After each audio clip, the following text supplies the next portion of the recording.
Hey, it's a lovely day today. I'm at a different park and got some stuff on my mind I want to talk about. Some of you may have noticed that my video that I did about uh,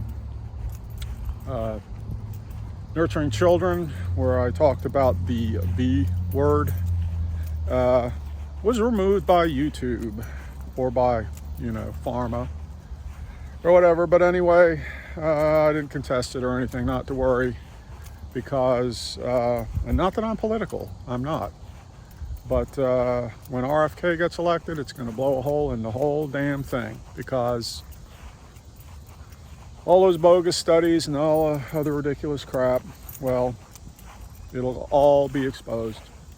So anyway, what I want to talk to you about today is addiction. Now, there's all kinds of addictions. We think about serious ones, what we think are serious, like, heroin, meth, cocaine, even things like alcohol, of course, alcoholism, cigarettes, highly addictive, nicotine, very, very difficult to stop that. But also there are all sorts of other levels in our consumer society where addictions are encouraged. So it could be, sugar. So the industrial food industry realized a long time ago putting sugar into everything, makes people come back over and over and over again. So there's a lot of that going on. I believe that sales of, Coca-Cola, Pepsi, and things like that have declined. I'm pretty sure of that. I hope to have.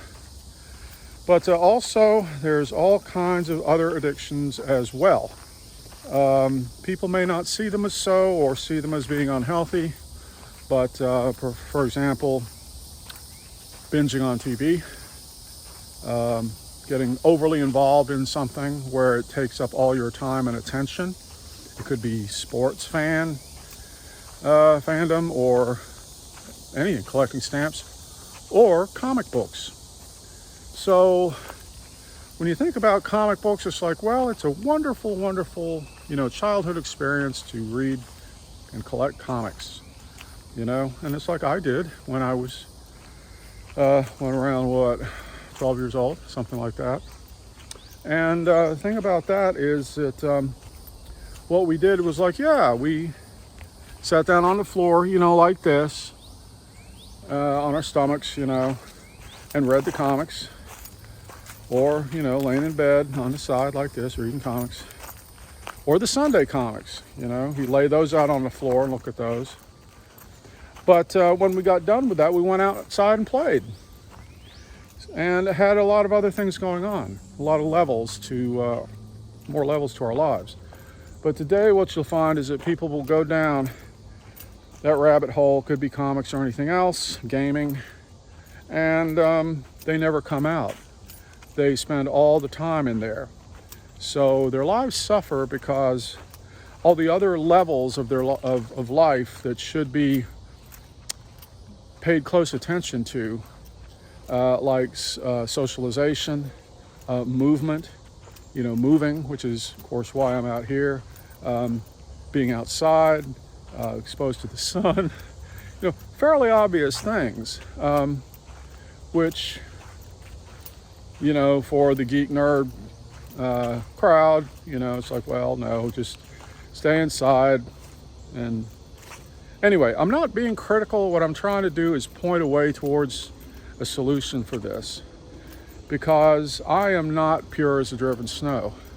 I've had all kinds of issues in my life. I've had addiction problems. I've had, Asperger's, being on the spectrum, type A, super A. What's the other one? Anyway, what the hell is it? Anyway, but I've had a bunch of them, and they're sort of in remittance right now. I'm going the wrong way. But you might ask yourself, it's like, well, if I have an addiction and I spend all these decades involved in it, tied up in it, trapped in it, basically as a reason, and this is the important thing, as a reason to escape reality. So people get into these traps of addictions because reality becomes unbearable, or perhaps bearable, but a lot of negative experiences. And, it could be, the parents running their mouths at you, criticizing, or school, or bullying, or all sorts of things. But anyway, it gives the person a reason to want to escape it, get the hell away from it, and get into some other area that is more pleasurable. It gives pleasure, happiness, and protection. Well, so anyway, as I was saying, what happens when you, hold on, when you, I gotta roll my pants up. What happens when you stop the addiction? The reality that you were trying to escape, be protected from, does it automatically pop back? Does it come back? And what I've realized, fortunate that I've realized it, but it's an unfortunate conclusion, is that reality does not come back.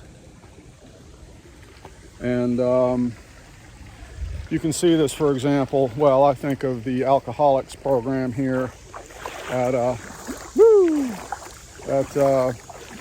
some of these thrift stores and things. It's like you got people that have been, chugging alcohol their whole lives, and now they stop and they turn to the Lord. Well, they don't look any happier. They don't look any better. They don't seem connected. They're just basically being controlled by this system. So anyway, the question is that if you fix yourself, at least to the point where you have stopped the addictions, how do you reconnect with reality? It's very difficult because the reality, it's not necessarily difficult if you know how, but the reality has been turned off by you, by the addiction. And when you stop the addiction, it's like, now you're in between. You're not addicted, but you're not reconnected with reality either. You may think you are, but you don't know any difference. So, say for example, you're in the world, you're, driving somewhere to get groceries or something like that, and the geography, scenery just passes by. You're not really aware of it. You kind of see it, you kind of don't. You're oblivious. And that is a very good word for the state after getting out of addiction, is obliviousness. So, how do you reconnect with reality? Well, first you kind of have to recognize that you are disconnected from it. And you might not believe that you are. But if you have repetitive behaviors, whether they're substance focused or repetitious stuff like Netflix binging or comic collecting or any of these other things, you may not think that you may not have been truly connected to reality since you were a little kid. So anyway, the question is, how do you reconnect with this reality that you've been apart from for so very long? And I'm not going to put the answer here, because what I want you to do to show that you're serious about this is make a payment, $50 to pay via PayPal to my email address, my PayPal ID, which I will put at the bottom of this video. And this is not a ripoff. It's not a hustle. The payment is for the person to realize that this is important. It is key to reclaiming your life, your connections to other people, your connections to the world, to the universe, and everything else. and that you are willing to commit yourself to fixing this. And when you consider, and I guarantee, what this can do for your life, $50 is peanuts. So anyway, nothing is free. My time's not free. So if you're ready, the link is below, okay? Good luck.